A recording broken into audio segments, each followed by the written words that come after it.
Continuemos con las clases.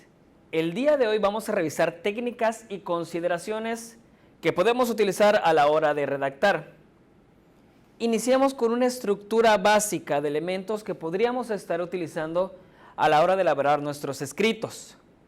Ellos son el título, el cuerpo, los gráficos y las referencias. El título va a ser un elemento que va a llamar la atención del lector.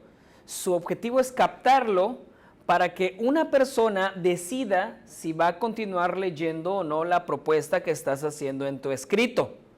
Tienes unos pocos segundos para lograr que el lector se quede en tu escritura. Por eso es importante que tengas cierta creatividad y además de otros aspectos, corto y llamativo, que busque vencer la incredulidad del lector para que continúe leyendo, ponerlo en un estado emocional receptivo y acepte las ideas que vas a proponer y finalmente que, una vez más, llame la atención. Esa es la principal característica del título. Posteriormente vamos al cuerpo argumentativo, al cuerpo en general del escrito que estás realizando. En el cuerpo es la parte en donde vas a encontrar los argumentos que van a sostener tu tesis. Puedes utilizar una gran cantidad de argumentos, ya lo hemos revisado en otras clases, datos estadísticos, fechas, acontecimientos históricos, definiciones de diccionario, razonamientos, axiomas, testimonios, todo eso es lo que va a ir en la parte del cuerpo argumentativo.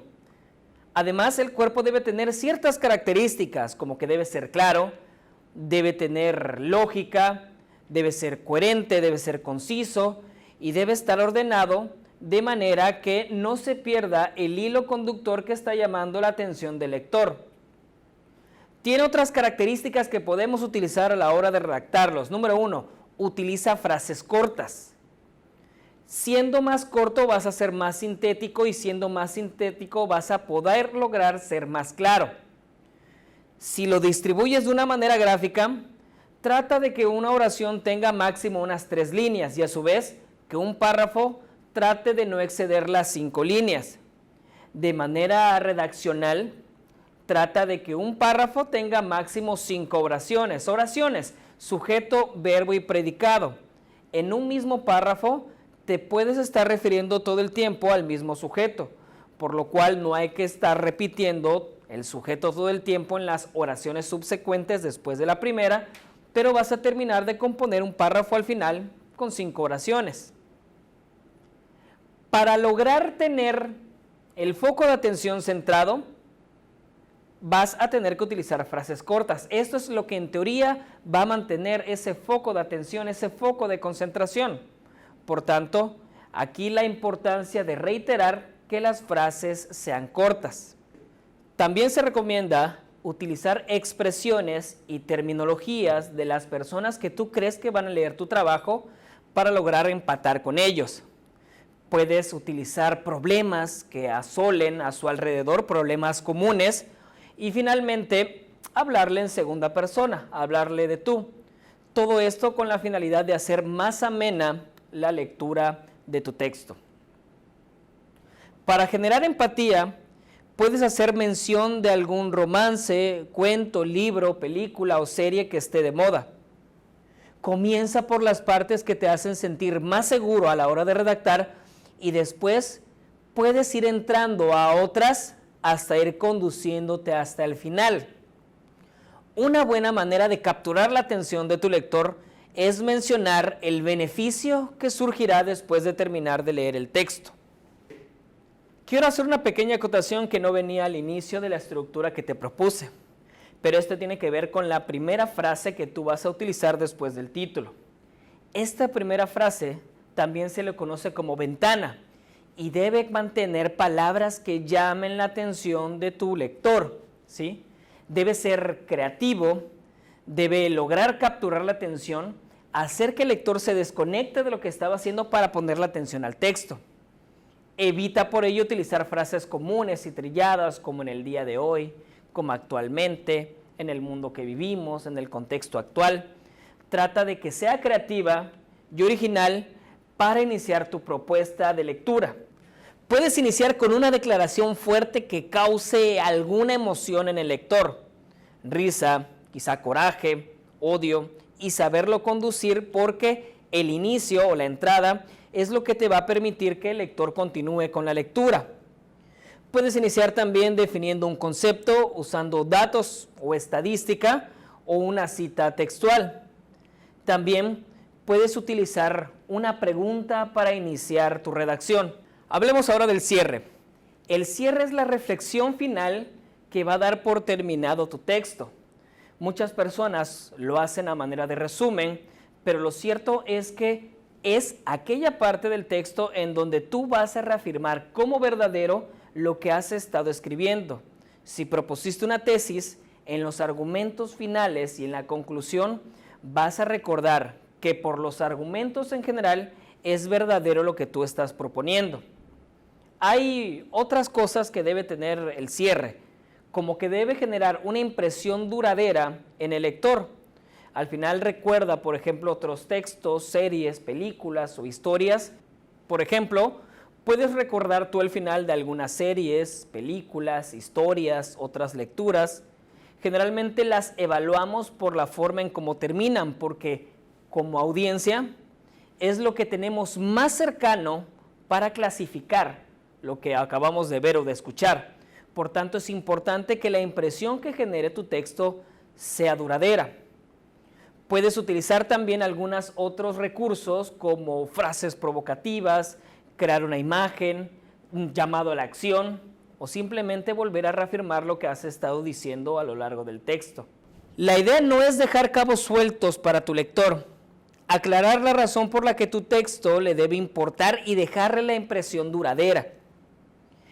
Elaborar el último párrafo es una especie de refrendación de la tesis, es la confirmación de la apuesta que hiciste al inicio del texto. En ciertas ocasiones retoma algo ya dicho, pero para ponerlo en otra dimensión, para ver otra perspectiva, para advertir de otras consecuencias.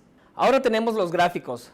Los gráficos no siempre van a acompañar el texto, pero a veces están ahí y nos ayudan a darle más vivacidad a la lectura. Ayudan a hacer que los datos sean más claros o más fáciles de digerir. Y lo cierto es que algunas imágenes o algunos gráficos son asociados directamente con artículos que están escritos en la web. Es decir, si lo que estás escribiendo va a ser para una entrada, para un blog o para un sitio de internet, es importante que consideres que un buen gráfico o un buen dibujo puede asociarse directamente con tu artículo. Finalmente, tenemos las referencias. Si tu artículo es de carácter argumentativo, debe de tener una lista de referencias, la parte final. Todo lo que hayas dicho debe venir referenciado. Toda la referencia que tú utilices en tu texto debe venir al final en una lista de referencias. La lista de referencias le da el reconocimiento a la autoría de las palabras o ideas que otras personas han dicho y hecho. Tú puedes encontrar referencias para tu texto en diferentes cantidades de fuentes, en otros textos, en libros, en revistas. Actualmente se reconocen como referencias videos de YouTube, tweets, publicaciones en Facebook y claro que contenido en páginas de internet, pero todas ellas deben de estar referenciadas. Debe existir esta lista al final del texto en donde tú enumeras ordenadamente todas aquellas referencias que tú hayas utilizado. Recordemos que las referencias van a sustentar parte de los argumentos, es decir, todo lo que en el texto hayamos usado como datos estadísticos, como hechos, como acontecimientos, definiciones, opiniones de expertos, tendrán que venir de alguna fuente. Esa fuente va a ser la referencia que, una vez más, van a trasladarse hasta el final del texto haciendo una lista. Algunas recomendaciones finales para tu texto. Siempre recuerda pensar adecuadamente lo que vas a escribir. Escribir es una acción que lleva más tiempo que hablar. Es más rápido hablar que escribir. Por tanto, la escritura debe ser un acto de pensar y repensar. Establece los objetivos. ¿Qué quieres lograr una vez que hayas escrito? De hecho, los objetivos deben ser establecidos antes de empezar a escribir. Convencer, persuadir, entretener, compartir tu punto de vista, compartir una experiencia. Debes dejarlo en claro y permitir que este objetivo te guíe la forma en que vas a ir redactando y estructurando tu escrito. Redacta para poder crear emociones. Nada es más poderoso en las personas que las emociones y los sentimientos. Seguramente algunas personas inclusive podrían olvidar lo que escribiste, pero no van a olvidar cómo se sintieron al leerlo. Una recomendación importante es que una vez que hayas terminado de escribir, deja pasar un rato, tómate unos 5 o 10 minutos distrayéndote y luego vuelve a leer. Si hay fallas en la redacción te vas a dar cuenta. Si hay cosas que tú no entiendes, significa que alguien más no las va a entender. Por eso debes de corregirlo y mejorar así la redacción. Considera tu público. ¿A quién le vas a escribir o quién va a leer lo que vas a escribir? Y finalmente, escribe en segunda persona. Escribe de tal manera que la otra persona sienta que le estás hablando como en un diálogo o como en una plática normal. Esto para facilitar la conexión entre emisor y receptor. Estas son las recomendaciones y pautas generales para la redacción que te ofrezco.